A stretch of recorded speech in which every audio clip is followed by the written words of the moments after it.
अभी की सरकार तो रोटी सेक रही है बस पॉलिटिक्स भाई, पे। बेरोजगारी पूरा दुनिया में फैल गया भाई। पढ़ोगे लिखोगे नहीं तो बेरोजगारी तो मिलेगा ही मिलेगा। और हाँ, जय श्री राम। तो अकॉर्डिंग टू मी बीजेपी होनी चाहिए झारखंड में। अभी तक तो किसी से नहीं उतना संतुष्ट हैं क्योंकि कोई वैसा अच्छे काम नहीं किए हैं। पर आई होप कि इन फ्यूचर में हम अच्छे लीडर को इलेक्ट करें और देश को आगे बढ़ाएं।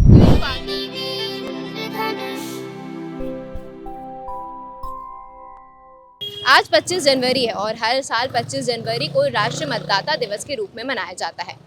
राष्ट्रीय मतदाता दिवस इसलिए मनाया जाता है ताकि युवाओं को प्रोत्साहित किया जा सके कि वो चुनावी प्रक्रिया में भाग ले सके।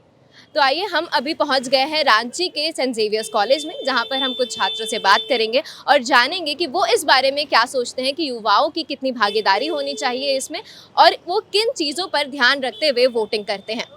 इस बार अब 18+ हो गई है, मतलब आप सोच समझ के किसी पॉलिटिक पार्टी को वोट देंगे तो क्या कुछ अपने दिमाग में रखती है वोट देने से पहले? पहले जो डेवलपमेंट हुए हैं उनको देखूंगी। हाँ। क्या क्या मतलब पहले इलेक्शंस में भी, सब इलेक्शन में तो वादा करते ही हैं, तो कितना वादा को पूरा किया गया है वो देखूंगी। इस बार के क्या क्या एजेंडाज हैं, क्या क्या उनके पॉलिसीज जो प्रॉमिस कर रहे हैं, वो सबको ध्यान में रखते हुए करूँगी। तो आपने अभी तक ये सब मतलब सोच लिया है कि किसको हाँ।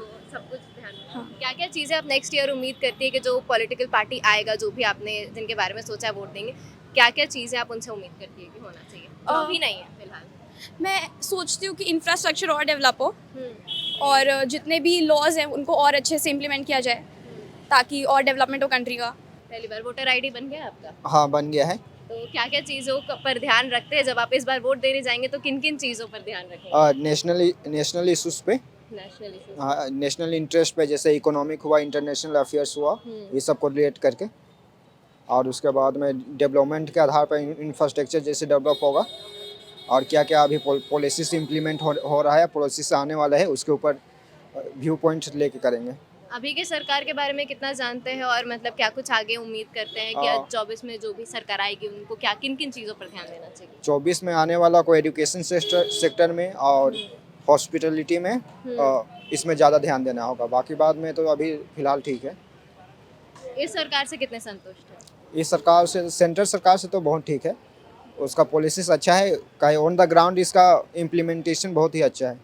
जैसे कि कोई भी चीज़ जो पॉलिसी बन रहा है वो इम्प्लीमेंट बहुत कम टाइम में हो रहा है। पहले के गवर्नमेंट में ऐसा नहीं होता था, उसके लिए लंबा प्रोसीजर होता था, टाइम टेकिंग प्रोसेस होता था। तो उस सब चीज़ें से अभी चेंजेस हो गया है। पहला मुद्दा है यहाँ पर जिस तरह इंफ्रास्ट्रक्चर और जिस तरह एजुकेशन में बजट जैसे 6% कहा जा रहा है कि 6% तक बजट उसमें इंक्लूड किया जाए, लेकिन वो 4% तक हुआ जा रहा है।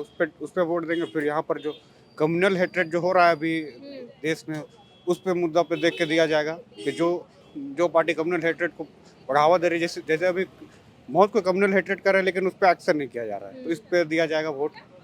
अभी की सरकार तो रोटी सेक रही है बस पॉलिटिक्स पे। तो आप संतुष्ट नहीं है? नहीं, इस बार जो इलेक्शन आने वाला है ना, उसमें मोदी जी को सबको ही वोट देना चाहिए, क्योंकि आप लोग देख ही रहे हैं कितना प्रोग्रेस हो रहा है। और जो लोग बोल रहे हैं ना कि बेरोजगारी पूरा दुनिया में फैल गया भाई, पढ़ोगे लिखोगे नहीं तो बेरोजगारी तो मिलेगा ही मिलेगा। और हाँ, जय श्री राम। दुनिया का सबसे बड़ा सोलर पार्क बन रहा है। जब से मोदी जी, कांग्रेस 70 साल से आया है, कुछ डेवलपमेंट नजर आ रहा है आप लोगों को? कुछ डेवलपमेंट नजर नहीं आ रहा है। जब से बीजेपी आया, दुनिया का सबसे बड़ा सोलर पार्क बन रहा है। हम हिंदुओं का, भले ही हम नेपाली है बट दिल से सनातन है, तो राम जी को मानते तो सनातन ही है। सिंह है तो नेपाली तो है ना, ऑब्वियस सी बात है, नेपाली है, बट हम सनातन धर्म का बहुत इज्जत करते हैं, इसलिए हम भी दिल से सनातन कहलाते हैं। और हमारे लिए सबसे बड़ा बात है कि राम मंदिर बन गया, उससे बड़ा बात और कुछ हो नहीं सकती। तो किन बातों पर ध्यान रख के आप इस बार जब वोट करेंगे तो क्या क्या चीजें मेन मुद्दा जो होगा आपके? हम लोग के लिए तो सबसे पहला और मेन मुद्दा ही राम मंदिर है कि बीजेपी मोदी जी हमेशा for sure. And to be honest, being a youth, हम लोगों को नोटिस ऑब्वियसली ये करना होगा कि आगे जाकर के हमारे लिए क्या बेनिफिशियल होगा। अब तक जो हो गया, बट आगे इट्स आवर रिस्पॉन्सिबिलिटी कि हम लोग टेक ओवर करें उस चीज़ को। तो बीइंग अ रिस्पॉन्सिबल यूथ हम लोग ऑब्वियसली इस चीज़ पे ही फोकस करेंगे कि ब्राइट साइड क्या होगा, कोई भी गवर्नमेंट का। सबको देखा भी है कि बीजेपी बहुत कुछ है और इंडिया कहाँ से कहाँ पहुंच गया इस वजह से भी, तो फॉर श्योर बीजेपी। तो मतलब जब आप बात करें प्रोग्रेस के बारे में कि बीजेपी की वजह से प्रोग्रेस हो, तो क्या क्या चीज़ जो है प्रोग्रेस की? नोटिस किए थे कि पहले के टाइम पे जितनी जल्दी प्रोग्रेस हो रहा था उतनी जल्दी अभी नहीं हो पा रहा है। तो अकॉर्डिंग टू मी बीजेपी होनी चाहिए झारखंड में। कि गवर्नमेंट कैसा अच्छा वर्क कर रही है, कौन सा गवर्नमेंट को चूज़ करना चाहिए, और जो ज़्यादा रिलीजन पे ना फोकस करके डेवलपमेंट पे फोकस करे। तो डेवलपमेंट से क्या मतलब जो अभी की डेवलपमेंट सरकार ऑफ अभी का जो सरकार है वो काफ़ी डेवलपमेंट में लाई है, जैसे कि हाईवेज जो है, हाईवे में जो पहले का बजट था कुछ उससे बढ़ के 50 गुना ज़्यादा बजट हो गया है। फिर स्कूल्स और आईआईटी, जो नेहरू के समय आईआईटी बस एक खुले थे, अभी 16 आईआईटी खुल गए हैं मोदी जी के समय, तो वो बहुत अच्छा डेवलपमेंट है। भले सबको लगता है कि बीजेपी रिलीजन वाइज करती है, बट ऐसा कुछ है नहीं, क्योंकि लिए बहुत सारा स्टडी और इंडिया इनफैक्ट 3rd जीडीपी में बन गया है, तो बहुत अच्छा डेवलपमेंट। कितना जरूरी है यूथ को आगे आके वोट करना? बहुत लोग वोट नहीं करते हैं, तो यूथ, क्योंकि लिए यूथ जो आएंगे वो अलग ही, मतलब कि यूथ जो रहेंगे वही नेक्स्ट फॉर्म करते हैं, तो यूथ को ही वोट करना जरूरी है। तो आप जब वोट देने जाएंगे तो किन किन मुद्दों को ध्यान में रखते हुए, किन किन चीज़ों को ध्यान में रखते हुए आप वोट देंगे? हम तो अभी तक वोट नहीं दिए, तो मेरे को तो एक्सपीरियंस नहीं, तो मेरे को इतना पता नहीं कैसे क्या करना है। बट वो सब देखना चाहिए कि आपका वोटर का आईडी आपके पास है या नहीं, आपका सारा डॉक्यूमेंट सब आपके पास होना चाहिए, जो कि वहाँ पे नेसेसरी है। और कितना ज़रूरी होता है यूथ को आगे आके वोट देना, क्योंकि वोट बहुत इम्पोर्टेंट होता है? तो वो वोट देना is like very important, as it will select the committee और leader that will rule our country. So it is a very important thing for the youth to come and give their votes.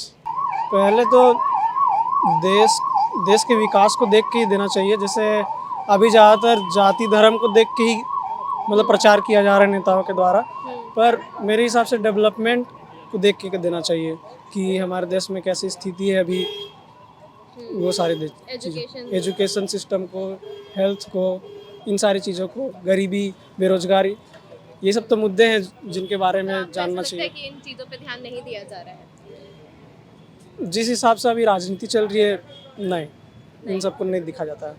ठीक है। और अभी की सरकार से आप कितने संतुष्ट हैं? वेल, अभी तक तो किसी से नहीं उतना संतुष्ट हैं, क्योंकि कोई वैसा अच्छे काम नहीं किए हैं, पर आई होप कि इन फ्यूचर में हम अच्छे लीडर को इलेक्ट करें और देश को आगे बढ़ाएं। यूथ को आगे आके वोट करना कितना ज़रूरी है? ज़रूरी इसलिए क्योंकि अभी यूथ जो होते हैं वो एजुकेटेड होते हैं, पढ़े लिखे होते हैं आजकल सभी, तो वो ज़्यादा अच्छे से इलेक्ट कर पाएंगे अपने लीडर को। तो मैं चाहता हूँ कि यूथ ज़्यादा इंपॉर्टेंट रोल प्ले करते हैं in case of giving vote. जब भी कोई व्यक्ति 18 वर्ष का हो जाता है तो वो मतदाता के रूप में नामांकन करा सकता है, यानी कि वो तब सक्षम हो जाता है ये जानने के लिए कि कौन सा लीडर को चुनना चाहिए जो कि भारत में विकास ला सके।